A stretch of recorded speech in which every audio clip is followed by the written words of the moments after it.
Yeah, and this should have been world news. It should have been the biggest story of the decade. It should have, yeah. There was no publicity in any mainstream press. Wow. All of the publicity came from me ultimately when I published my paper several months later, basically, and then kept highlighting this in all the news I was in the conversation I was having with Joe Rogan or Tucker Carlson or Megyn Kelly or, even hijacking the BBC. People that would listen, yeah.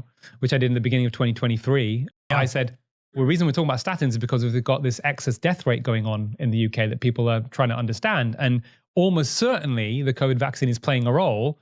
How big a role, we don't know. I think probably the biggest role. And then, all hell broke loose. They asked me to respond to further allegations that I was spreading misinformation, that I was abusing my position. And I looked at some of these allegations from anonymous doctors, and they were absolutely just crazy, including the saying that Asim Malhotra is spreading misinformation on the COVID vaccine and exploiting vulnerable communities in India and South Africa. Oh my God. Right? Because get this story, right? So when I came out speaking about the vaccine, I got one of the most sort of, two big moments for me on a personal level really made me, gave me strength and hope that what I was doing was right.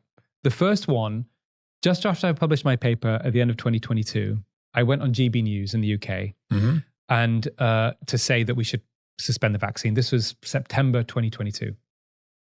And as I come out of the studio, I get a missed call from a US number, right? I was like, oh, that's interesting. Who's that? So I called it back. It was Robert Kennedy Jr. Wow. First conversation I'd had with him. So he had seen your... He was aware of it, and he'd got my number from Robert Malone. Okay.